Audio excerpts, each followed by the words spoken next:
Hey, thanks for joining me this afternoon. So, in this episode, I want to talk about something that I struggled with a lot over the years. And even about 9 years ago or so, when I lost weight for the last time and really had things figured out, I still struggled with this issue, especially in the beginning. I also find that the women I help and I coach in our 12-week program really struggle with this issue. And that is the weekend. So you have made up your mind, you want to lose weight, you want to get healthy, and you even have a great plan in place. You've hired a coach, you've done all the right things. You have your mind right. Okay. Then Friday rolls around and it's the weekend and you find it really challenging to stay on track. And maybe you have experienced this when you've tried to go on diets yourself or like clean up your nutrition or focus on your health. You fall off the wagon every time a weekend rolls around. Now, I will say, at different times of the year, I find that clients struggle with this more or less, like around summertime or around the holidays. This sort of falling off track, needing to get back on track is an issue. We can talk about various aspects of this in so many different ways, and I will on other episodes. But today I really want to focus on the weekend because that Saturday struggle can be vicious. And oftentimes it is something that has caused people so much challenge, if you will, that they just give up. It's like I get in this vicious cycle of constantly having issues on the weekend. And so I just throw my hands up over and over. And it's in fact, a lot of times when women come to me for help, they tell me that that's exactly why they have come to me for help in combination with other things. But that's a big part of why they come to me for help is because they cannot consistently stay on track in a way that's sustainable for them. And the weekend is something that throws a monkey wrench into their plans. So here's the thing.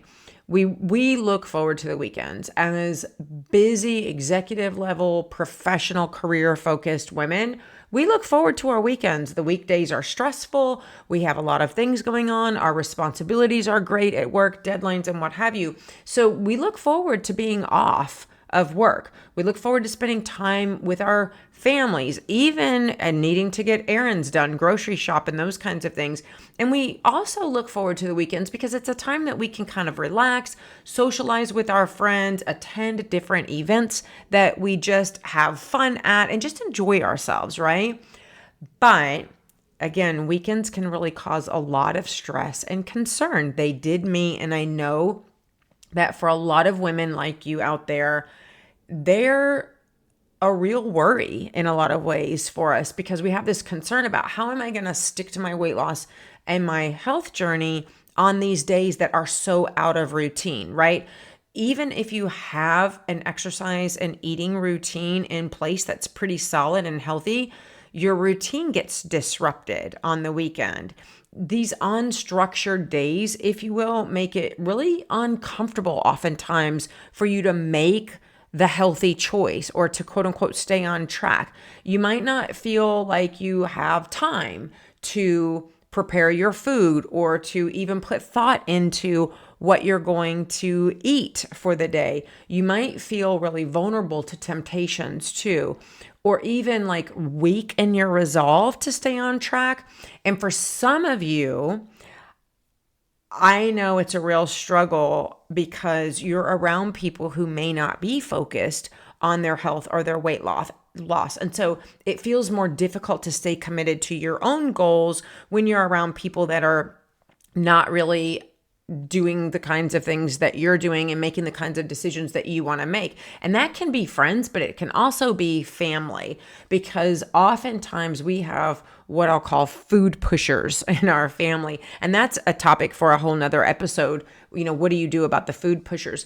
But you can have family who may be negative about your health journey. They may say things like, oh, you don't need to lose weight, or you're being a Debbie Downer at the birthday party because you're not having the cake, or at our celebration because you're not, have a drink, just have one drink or whatever. So when you're trying to make healthy choices, all of these kinds of issues around weekends can be a struggle for you. But here's the thing, and I tell women that I work with this all the time.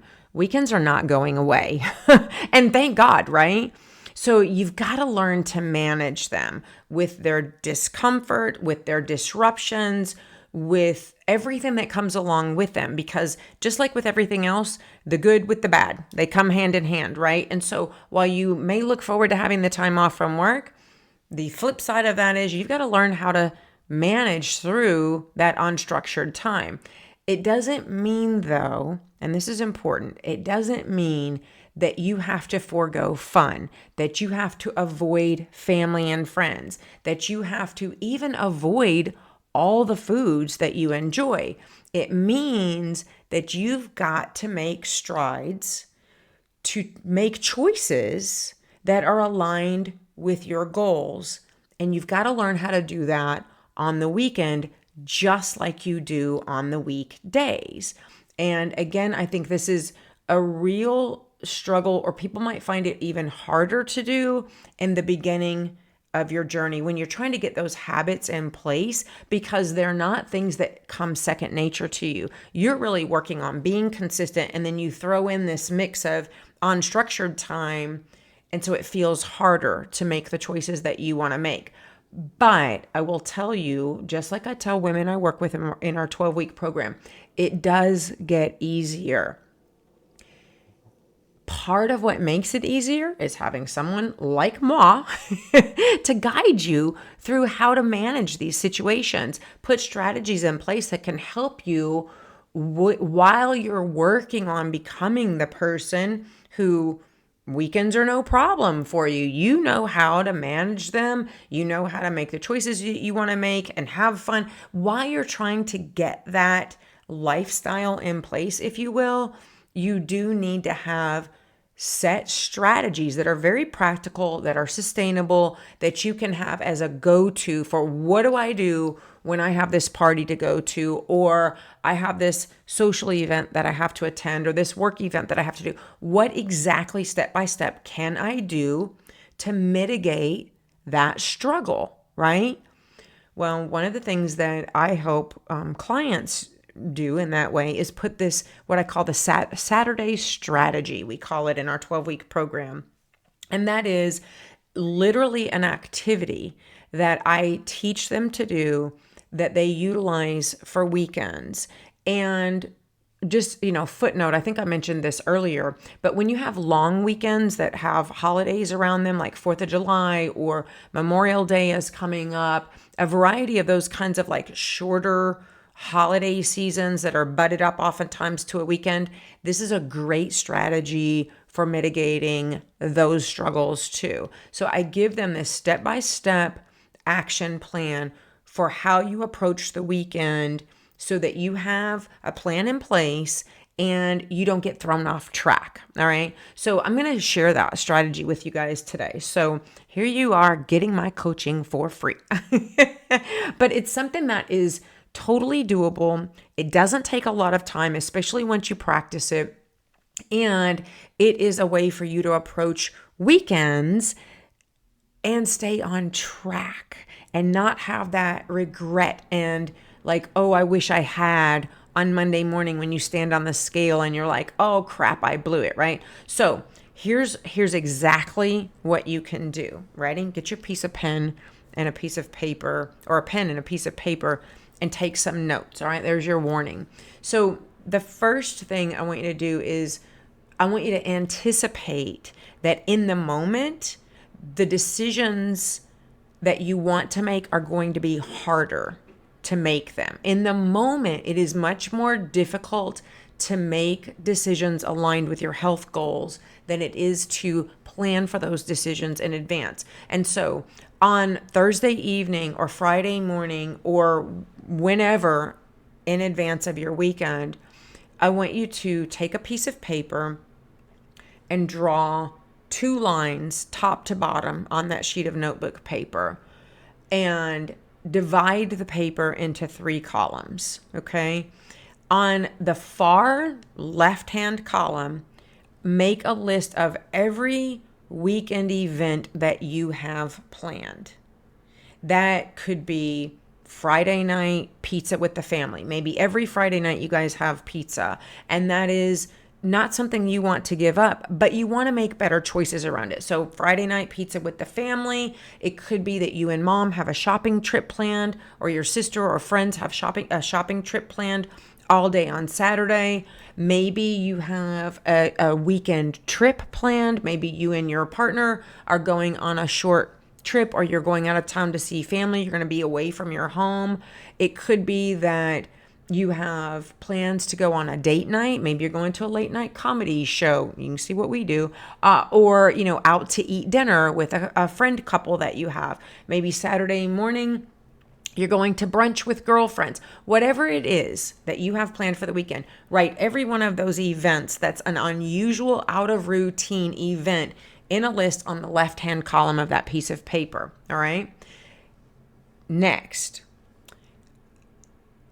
in the middle column, at the top of the middle column, I want you to write TNT, temptations and triggers. And in that middle column, I want you to write down every temptation or every trigger that is associated with each of those events in that middle column. So for example, if Friday night pizza night is something that your family does every week, in that middle column, perhaps a temptation or a trigger for you around pizza night is that typically you eat 4 or 5 slices of pie, and you know that you don't need to be inhaling 4 pieces of pizza. And you used to mindlessly do that while you guys watched a movie, and then you would be stuffed and have that like, oh, I got to unbutton the top button on my pants feeling.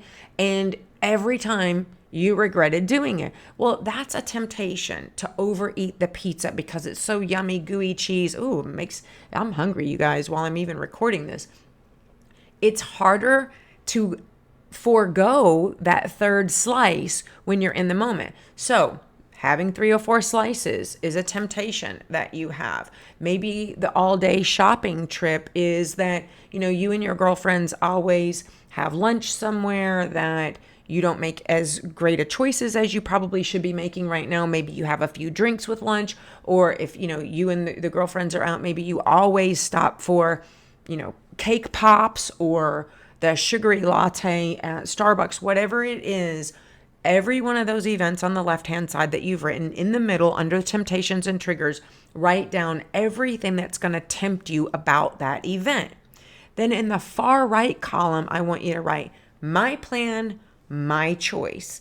In this column, you're going to pre-plan the decisions and the actions that you are going to take around each one of those events, given that challenge that or that temptation that you're thinking about in advance. All right? Because here's the thing. If you decide and you plan now for each of those events and their associated temptation and trigger, you're going to be able to better mitigate those temptations and triggers at each one of those events better than you would if you just throw yourself into the all-day shopping trip. You're hungry. Mom says, oh, let's stop at Starbucks. She's ordering the sugary drink, and you order one too. It is much easier to manage these situations if you take a few minutes to do what I'm talking about doing. And I've got a million of these kinds of strategies and tips, you guys, that I share with clients. But I thought this would be one that would really, really be helpful to you to be able to put in place this coming weekend or next weekend when Memorial Day is here and you guys are at the barbecues. So my plan, my choice. The pizza example. Before it's delivered, write down, I'm going to make a large salad, get my bowl ready, put fresh mushrooms, diced tomatoes, bell pepper, some cheese, and I'm going to drizzle the vinaigrette dressing on it. And when the pizza arrives, I'm going to put one piece of that pie on a plate, and I'm going to enjoy it with my family along with that delicious salad. Having that salad and planning for it, making it even before the pizza gets there, helps you to mitigate the temptation to inhale 3 to 4 pieces. Once it gets there, you smell it and all of that, right? Because here's the bottom line with every one of these examples, and what this strategy helps you to do is it helps you to focus on and enjoy the parts of those events, the parts of your weekend that really has and holds the meaning. Friday night pizza with the family isn't just about the food. In fact, it's mostly not about the food. It's about the time that you're spending with your family. It's about the conversation. It's about the memories that you're making. And all of these social events, celebrations, weekend things that you do that you enjoy, that's true about all of those things. It's about the memory and in the enjoyment where we have kind of commingled and mixed things up and crossed wires is that we've become so used to the celebration and the enjoyment being tightly wrapped up around the food that we sometimes can't pull the two apart. And by doing this with this intentional strategy that I'm teaching you to look at the events in advance, to list the temptations and triggers, and then make my plan and my choice, what that does is allow you to focus on Friday night, for example, the time I'm spending with my family, enjoying watching a movie together, not having to get up early to go to work the next morning, and being able to stay up late if I want to with them. So all in all, by using this strategy, which really doesn't add time, it helps you, and you can do it in just a few minutes. You can minimize or completely avoid both the physical and the emotional consequences of past actions around temptations and triggers. You know, how many times have you indulged more than you planned to on a camping trip, or you name it, whatever it was, and you thought, oh man, I wish I hadn't done that, or I ruined all my progress from this week, or, how stupid of me to have, too many glasses of wine with dinner last night. Now I feel bloated and I didn't eat all that extra sugar, or see, I knew I couldn't do this. I knew I would fail again. The disappointment when you step on the scale and you see those 2 extra pounds and you think, I'm a failure. Once again, I'm a failure. Listen, of course, we know logically that all of those thoughts are BS, but they happen. You've done them likely for years. I know I did. And while an extra piece of pizza doesn't make you a failure, beating yourself up about it can negatively impact not just your thinking, but your future actions. And that is how you slow your progress. And that is how you sabotage your results. It's not the one piece of pizza. It's the repeated pattern of this kind of negative behavior. So I would love to hear your thoughts on this strategy. I'm telling you, it's worked for me. It's worked for hundreds of women that I help in our 12-week program. Why don't you try to employ it this weekend? And then message me and let me know how it went for you. Thanks for spending time with me and listening to this episode. I'll meet you right back here next week.